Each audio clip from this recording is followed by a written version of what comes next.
करना चाहेंगे तमाम तर जानकारी के लिए। तो नाजरीन, हमारे साथ ये थे हमारे सहयोगी वीरेंद्र भारद्वाज, जो कि तमाम तर जानकारी दे रहे थे और सीएम के इस दौरे पर लगातार हमारी भी नजर बनी रहेगी। अपने दर्शकों तक हम तमाम तर अपडेट देते रहेंगे। एक और अहम खबर, एनडीआरएफ के तहत हिमाचल को केंद्र से 200 करोड़ रुपए की अंतरिम सहायता राशि जारी की गई है। अंतरिम सहायता राशि जारी करने पर सीएम ने प्रधानमंत्री नरेंद्र मोदी और गृह मंत्री अमित शाह का आभार व्यक्त किया है। सीएम जयराम ठाकुर ने कहा कि अंतरित सहायता राशि से प्रदेश में प्राकृतिक आपदाओं से प्रभावित लोगों को राहत पहुंचाई जाएगी और पुनर्निर्माण कार्यों में मदद मिल सकेगी। भाजपा के राष्ट्रीय अध्यक्ष जगत प्रकाश नड्डा ने 24 सितंबर को मंडी में होने वाली प्रधानमंत्री नरेंद्र मोदी की युवा संकल्प रैली के लिए समीक्षा बैठक की। ये बैठक वर्चुअल माध्यम से आयोजित की गई, जिसमें भाजपा प्रदेश अध्यक्ष सुरेश कश्यप, मुख्यमंत्री जयराम ठाकुर, प्रदेश प्रभारी अविनाश राय खन्ना, राष्ट्रीय उपाध्यक्ष एवं चुनाव प्रभारी सौदान सिंह, चुनाव सह प्रभारी देवेंद्र सिंह राणा, भाजपा प्रदेश अध्यक्ष अमित ठाकुर के साथ बीजेपी और भाजपा के नेता शामिल हुए। इस रैली से बीजेपी राज्य में चुनावी शंखनाद करेगी।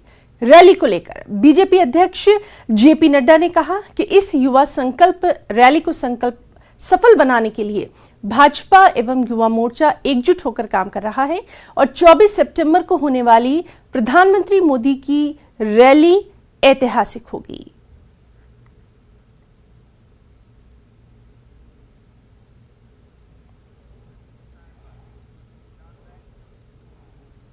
आगे बढ़ेंगे। लाहौल स्पीति जिले में प्रस्तावित कुछ जल विद्युत परियोजनाओं को लेकर कैबिनेट मंत्री रामलाल मारकंडा अपनी ही सरकार के विरोध में उतर गए हैं। न्यूज 18 से खास बातचीत में मारकंडा ने कहा कि जो परियोजना जनजातीय जिले के हित में नहीं है, उन्हें लगने नहीं दिया जाएगा।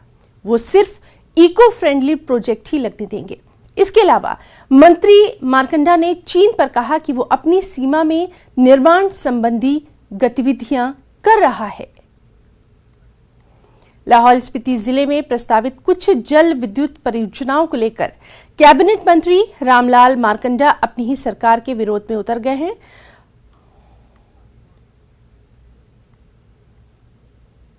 जनजातीय क्षेत्र की बात करें, आपके क्षेत्र में भी, किन्नौर में भी हम बात करें, खासकर जो हाइड्रो पावर प्रोजेक्ट्स है उसको लेकर लोगों में जो है विरोध उठ रहे हैं। खासकर जिस्पा की बात कर लें या फिर अब चिनाब बेसिन जो एसजेवीएन को दे दिया गया है, वहाँ पर परियोजनाएं लग रही है। आपको लग रहा है कि लोगों में खासी नाराजगी है, जो पर्यावरण से संबंधित जो प्रश्न है उनकी अनदेखी हो रही है?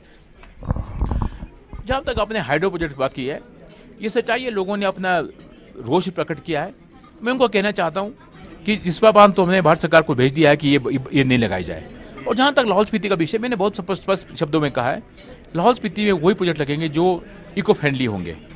अगर इको फ्रेंडली नहीं होंगे, मैंने सीएम साहब से वो कहा कि सर हम लाहौल स्पीति में ऐसे प्रोजेक्ट लगने नहीं देंगे जो कि वहाँ पर क्योंकि हम ट्राइबल हैं, अगर वहाँ लग जाता है, कोई आदमी पलायन करते हैं, उसका ट्राइबल स्टेटस खोने का डर रहता है। ऐसे में हाइड्रो प्रोजेक्ट लगे, वो लगे जो इको फ्रेंडली हो, वहाँ पर जो वहाँ के क्लाइमेट से छेड़छाड़ ना हो, वहाँ के जो वृक्ष ना कटे, ऐसे प्रोजेक्ट लगे, उनका मैं स्वागत करता हूँ। इको फ्रेंडली नहीं होंगे और ऐसे प्रोजेक्ट हम लगने नहीं देंगे। तो ये माने कि जो जनता वहाँ की चाह रही है उनके साथ आप खड़े हैं, चाहे आपकी सरकार का विरोध भी आपको करना पड़े। कुछ विषयों पे सच्चाई है, हमें मुझे लगता है तांदी संगम में लगने वाला है वो प्रोजेक्ट वहाँ लगेगा नहीं। वो तो मैं सीएम साहब को भी कहा है कि वहाँ पर लगने का हमारा धार्मिक आस्था से जुड़ा प्रश्न है।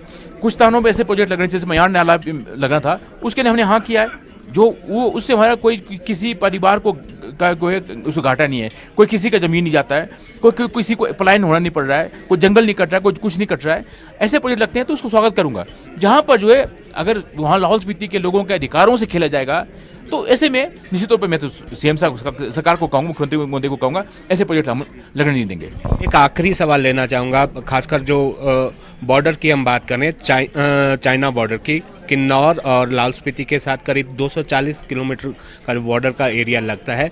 वहाँ पर अपना इंफ्रास्ट्रक्चर मजबूत करने के लिए सरकार ने वाइब्रेंट विलेज की जो है बात कही थी, लेकिन ये कहा जा रहा है कि ज़्यादा काम नहीं हुआ है उस पर। उसमें जो है ये नया स्कीम आया, उसमें कहा था कि पंचायती लेवल पे जो है एक रिव्यू कमेटी बिठाएंगे, पंचायतों से प्रोग्राम ले लेंगे। ऐसे हमारे सारे पंचायतों में मीटिंग हो चुके हैं, उनसे हम डिमांड मांग रहे हैं, उनके प्रोजेक्ट मांग रहे हैं। उसमें बात भारत सरकार से सेक्रेटरी मोदी वहाँ भेजा, तो गया मोदी जी ने भेजा कि वहाँ पर फिजिबिलिटी चेक करो।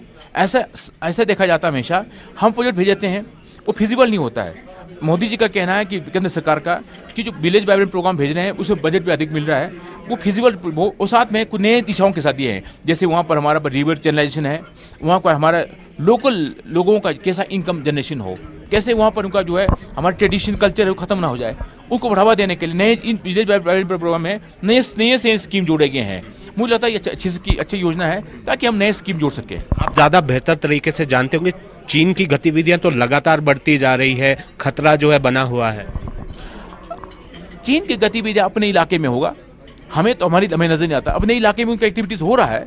जैसे मैंने कहा हमारा जो सुमदो और शुगर पॉइंट है, हम वहाँ से देखते हैं अपने इलाके में काम कर रहे हो, नेचुरली वो काम करें, परंतु चीन ने अपने वहाँ एग्रीकल्चर का एक्टिविटीज बंद करके रख दिया हुआ है। वो सब जो इंडस्ट्रियलाइजेशन की बात कर रहे हैं, लगता है कि अपने इलाके में काम हो रहा, पर हिमाचल प्रदेश में उसका कोई असर नहीं है। कैमरा सहयोगी दीपक राणा के साथ रणबीर सिंह, न्यूज़ 18 हिमाचल।